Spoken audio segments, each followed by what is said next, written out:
Science. ರಸ್ತೆ ಗುಂಡಿ ದುರಸ್ತಿ ಮಾಡೋದೇ ವರ್ಷ ಪೂರ್ತಿ ಅಂತಾರೆ. ಪಾಟ್ ಹೋಲ್ ಇಲ್ಲದೆ ರಸ್ತೆ ಮಾಡೋದಿಕ್ಕಾಗಲ್ವಾ?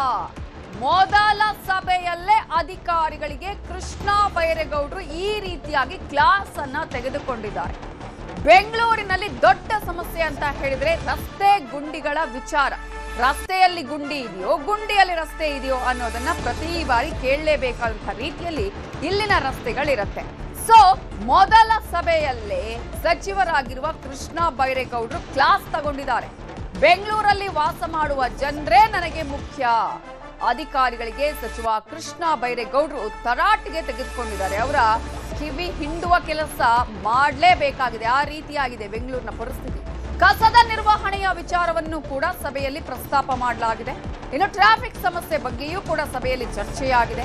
ಟ್ರಾಫಿಕ್ ಸಮಸ್ಯೆಯನ್ನ ಬಗೆಹರಿಸಿ ಅಂತ ಹೇಳಿ ಕೃಷ್ಣ ಬೈರೇಗೌಡರು ಸೂಚನೆಯನ್ನ ಕೊಟ್ಟಿದ್ದಾರೆ. ಬೆಂಗಳೂರು ಇಡೀ ದೇಶದ ಆಸ್ತಿ. ಇಲ್ಲಿನ ಸವಾಲುಗಳು, ಸಮಸ್ಯೆಗಳನ್ನ ಸರಿಪಡಿಸದಿದ್ರೆ ಇಡೀ ರಾಜ್ಯದ ಭವಿಷ್ಯವೇ ಪ್ರಶ್ನಾರ್ಥಕವಾಗತ್ತೆ. ಇನ್ನಾದ್ರೂ ಅಧಿಕಾರಿಗಳು ಎಚ್ಚರದಿಂದ ಕೆಲಸ ಮಾಡಬೇಕು ಅಂತ ಹೇಳಿ ಕೃಷ್ಣ ಬೈರೇಗೌಡರು ಮೊದಲ ಸಭೆಯಲ್ಲೇ ಸೂಚನೆಯನ್ನ ಕೊಟ್ಟಿದ್ದಾರೆ. ಸೊ ನಾನು ಎಲ್ಲ ಅಧಿಕಾರಿಗಳಿಗೆ ಅದನ್ನೇ ಹೇಳಿದ್ದೇನೆ, ಡೇ ಟು ಡೇ ಪ್ರಾಬ್ಲಮ್ಸ್ ಜನಗಳದ್ದು ಏನಿದೆ ಅದನ್ನು ನಾವು ಪ್ರಯಾರಿಟಿಯಾಗಿ ತಗೋಬೇಕಾದ್ರೆ ಅದನ್ನು ಸಾಲ್ವ್ ಮಾಡಬೇಕಾದ್ರೆ ಇಲ್ಲಿ ಸಿಸ್ಟಮ್ಸ್ ಇದ್ದಾವೆ.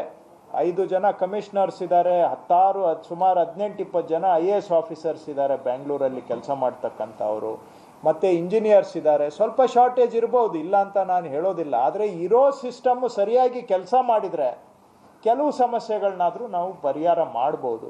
ಸೊ ಅದನ್ನು ನಾವು ಆಡಳಿತದಲ್ಲಿ ಚುರುಕು ಮೂಡಿಸಿ, ಆಡಳಿತದಲ್ಲಿ ಸುಧಾರಣೆ ಮಾಡಿ ಜನಗಳ ದಿನನಿತ್ಯದ ಜೀವನ ಗುಣಮಟ್ಟ ಸುಧಾರಣೆ ಮಾಡಬೇಕು. ಇದು ಸಿಂಪಲ್ ಆಗಿ ಸರಳವಾಗಿ ನಮ್ಮ ಆದ್ಯತೆ ಅನ್ನುವಂಥದ್ದು ನಾನು ತಮ್ಮ ಜೊತೆಗೆ ಹಂಚ್ಕೊಳ್ಳಿಕ್ಕೆ.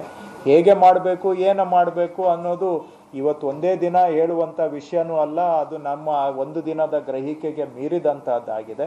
ಬಟ್ ಖಂಡಿತವಾಗಿ ಅದನ್ನು ನಾವು ಆದ್ಯತೆಯಾಗಿ ತಗೊಂಡು ಬೆಂಗಳೂರಿನಲ್ಲಿ ವಾಸ ಮಾಡ್ತಕ್ಕಂಥ ಜನ ಅವರಿಗೆ ಬರೀ ಫಿಸಿಕಲ್ ಇನ್ಫ್ರಾಸ್ಟ್ರಕ್ಚರ್ ಅಷ್ಟೇ ಅಲ್ಲ. ಫಿಸಿಕಲ್ ಇನ್ಫ್ರಾಸ್ಟ್ರಕ್ಚರ್ ಅಂದರೆ ರೋಡು, ನೀರು, ಡ್ರೈನು ಇವೆಲ್ಲ ಬರ್ತವೆ.